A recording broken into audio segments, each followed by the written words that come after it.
अथ पञ्चमोऽध्यायः। अर्जुन उवाच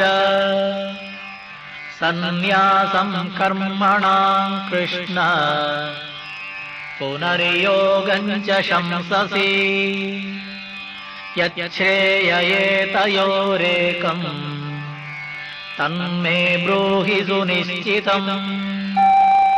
श्रीभगवानुवाच सन्न्यासकर्मयोगश्च निःश्रेयसकरावुभौ तयोस्तु कर्मसन्न्यासात् कर्मयोगो विशिष्यते।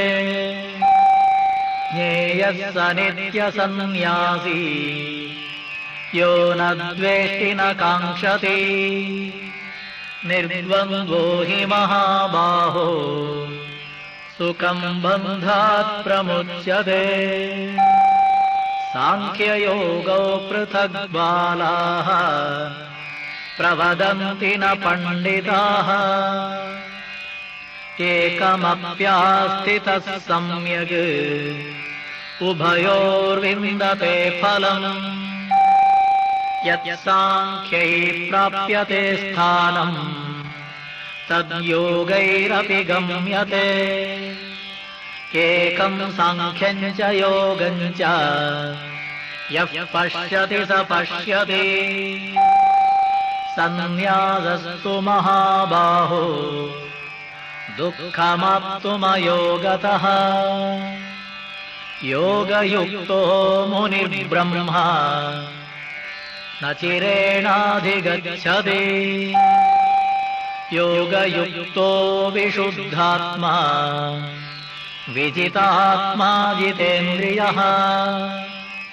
सर्वभूतात्मभूतात्मा कुर्वन्नपि न लिप्यते। नैव किञ्चित् करोमीति युक्तो मन्येत तत्त्ववित्। पश्यन् शृण्वन् स्पृशन् जिघ्रन् अश्नन् गच्छन् स्वपन् श्वसन् प्रलपन् विसृजन् गृह्णन् उन्मिषन् निमिषन्नपि। इन्द्रियाणीन्द्रियार्थेषु वर्तन्त इति धारयन् ब्रह्मण्याधाय कर्माणि सङ्गं त्यक्त्वा करोति यः। लिप्यते न स पापेन पद्मपत्रमिवाम्भसा। कायेन मनसा बुद्ध्या केवलैरिन्द्रियैरपि योगिनः कर्म कुर्वन्ति सङ्गं त्यक्त्वात्मशुद्धये। युक्तः कर्मफलं त्यक्त्वा शान्तिमाप्नोति नैष्ठिकीम्। अयुक्तः कामकारेण फले सक्तो निबध्यते। सर्वकर्माणि मनसा सन्न्यस्यास्ते सुखं वशी। नवद्वारे पुरे देहि नैव कुर्वन्न कारयन्। न कर्तृत्वं न कर्माणि लोकस्य सृजति प्रभुः। न कर्मफलसंयोगम् स्वभावस्तु प्रवर्तते। नादत्ते कस्यचित् पापम् न चैव सुकृतं विभुः। अज्ञानेनावृतं ज्ञानम् तेन मुह्यन्ति जन्तवः। ज्ञानेन तु तदज्ञानम् येषाम् नाशितमात्मनः। तेषाम् आदित्यवत् ज्ञानम् प्रकाशयति तत्परम्। तद्बुद्धयस्तदात्मानः तन्निष्ठास्तत्परायणाः गच्छन्त्य पुनरावृत्तिम् ज्ञाननिर्धूतकल्मषाः विद्याविनयसम्पन्ने ब्राह्मणे गविहस्तिनि शुनि चैव श्वपाके च पण्डिता समदर्शिनः इहैव तैर्हितः सर्गः येषां साम्ये स्थितं मनः निर्दोषं हि समं ब्रह्म तस्मात् ब्रह्मणि ते स्थिताः न प्रहृष्येत् प्रियं प्राप्य नोद्विजेत् प्राप्य चाप्रियम् स्थिरबुद्धिरसम्मूढः ब्रह्मविद् ब्रह्मणि स्थितः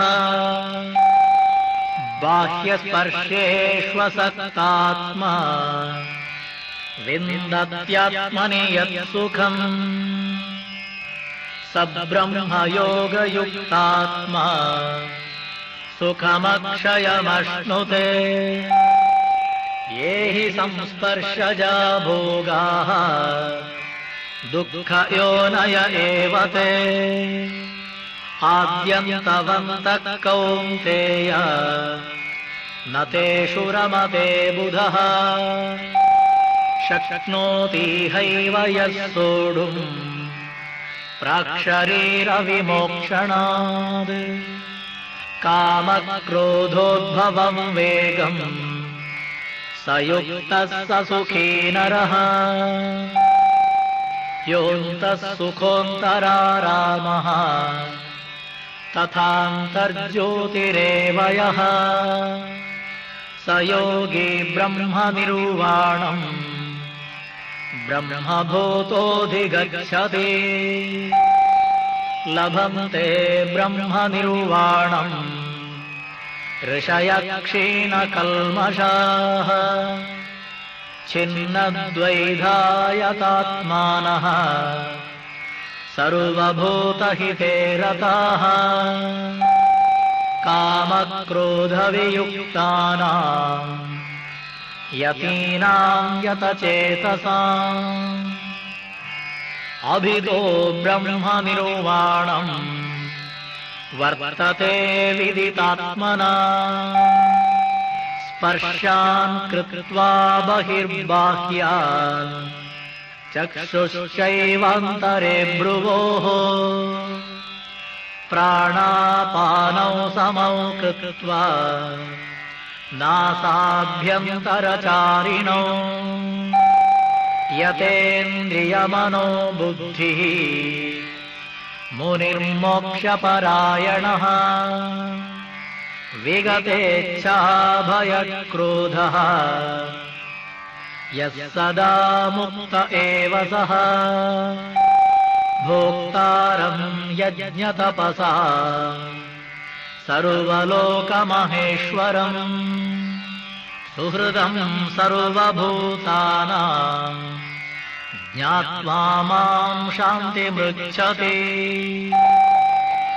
ॐ तत्सदिति श्रीमद्भगवद्गीतासु उपनिषत्सु ब्रह्मविद्यायां योगशास्त्रे श्रीकृष्णार्जुनसंवादे कर्मसन्न्यासयोगो नाम 5